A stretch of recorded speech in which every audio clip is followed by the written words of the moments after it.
जब गीदड़ की शामत आती है तो वो शहर का रुख करता है, मगर जब मियाँ कंजूस की शामत आई तो उनकी बीवी ने उनसे आमों की फरमाइश कर दी। मियाँ कंजूस का असल नाम हामिद खां था, मगर महल्ले का हर छोटा बड़ा कंजूसी की वजह से उनको मियाँ कंजूस कहता था।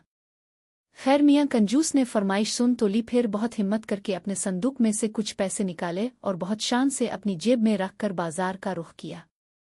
सबसे पहले एक आम वाले के पास पहुंचे और दाम मालूम किया तो पता चला 150 रुपए किलो। ये सुनते ही मियाँ कंजूस कानों को हाथ लगाते हुए बोले, अरे भाई, इतने महंगे, कुछ तो कम करो। ये सुनकर आम वाले ने जवाब दिया, इससे सस्ते लेने हैं तो आगे जाओ। मियाँ कंजूस फौरन आगे हो लिए। आगे चलकर दाम दरियाफ्त करने पर मालूम हुआ कि आम 150 रुपए किलो ही हैं। दाम सुनकर कंजूस मियाँ बारा सा मुंह बनाकर उससे बोले, खुदा का खौफ करो, इतने महंगे आम बेचते हो, इतना उम्दा माल सस्ता नहीं मिलेगा। आम वाले ने कहा। अब मियाँ कंजूस एक और आम वाले के पास पहुंचे। आमों की हालत काबिल दीद थी, पिचके गिले सड़े जिनसे रस बह रहा था, हजारों की तादाद में मक्खियां भिनभिना रही थीं।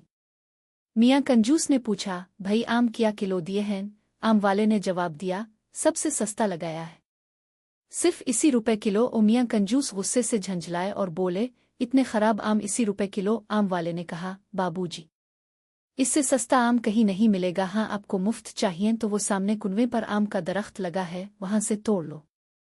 ये सुनकर मियाँ कंजूस बहुत खुश हुए और भागे भागे जाकर कुनवे पर चढ़ गए और अलिफाचेल कर आम तोड़ने लगे। अचानक उनका पैर फिसल गया और मियाँ कंजूस कुनवे में जा गिरे। वो तो खैर हुई कि कुनवा खुश्क था, मगर मियाँ कंजूस गिरते ही अलिफाटे खड़े हुए और कपड़े झाड़ कर कुनवे में पड़े हुए आम अलिफाटे कर झोली में भरने लगे। मगर जब अलिफा ऊपर नजर अलिफाटे आई तो बहुत परेशान हुए कि अब कुनवे से किस तरह निकला जाए। ये ख्याल आते ही मियाँ कंजूस लगे चीखने चलाने। इसी वक्त अलिफादेर से एक घोड़ा गाड़ी वाला गुजरा। इसने जब ये आवाज़ें साने और मियाँ कंजूस को कुनवे में देखा तो इससे रहम आ गया और उसने अपनी घोड़ा गाड़ी का रस्सा निकाला और कुनवे के अंदर लटका कर अलिफा ऊपर से रस्सा मजबूती से पकड़ लिया और कहा कि रस्सा पकड़ कर आ जाए। मियाँ कंजूस ने ऐसा ही किया, मगर अभी जरा सा ही चढ़े थे कि घोड़ा गाड़ी वाला उनका वजन न सह सका और धड़ाम से कुनवे में आन गिरा और मियाँ कंजूस दोबारा कुनवे में परेशान होकर चलाने लगे। उनके साथ घोड़ा गाड़ी वाले ने भी चिल्लाना शुरू कर दिया।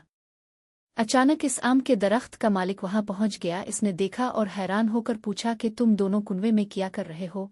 तब मियाँ कंजूस ने तमाम बात इस आमों के मालिक को बताई। मालिक ने कहा, अगर आप मुझे 200 रुपए दें तो मैं आपको निकाल दूंगा। ये सुनकर मियाँ कंजूस ने चारोना चार वदा कर लिया और जब दोनों को मालिक ने बाहर निकाल दिया तो मियाँ कंजूस ने मजबूरना 200 के नोट मालिक को दिए और खाली हाथ घर आ गए। कहानी से हमें ये सबक मिलता है कि कंजूसी और लालच इंसान को न सिर्फ शर्मिंदगी का सामना करवाते हैं बल्कि कई दफ़ा नुकसान और ख़तरात में भी डाल देते हैं। मियाँ कंजूस की मिसाल हमें सिखाती है कि छोटे फ़ायदे के लालच में पड़कर बड़ी परेशानियों का सामना करना पड़ सकता है।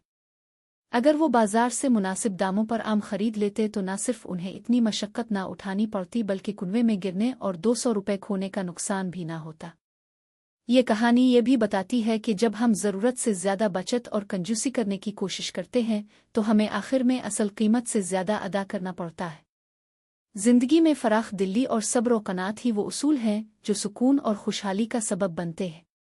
इसके अलावा हमें यह भी सीखना चाहिए कि किसी मुश्किल में पड़ने के बाद दूसरों की मदद कबूल करने और अपने किए का खमियाजा भुगतने के लिए तैयार रहना चाहिए। सच्ची कामयाबी और खुशी अक्लमंदी, ईमानदारी और मियाना रवी में है, न कि बेजा कंजूसी और लालच में।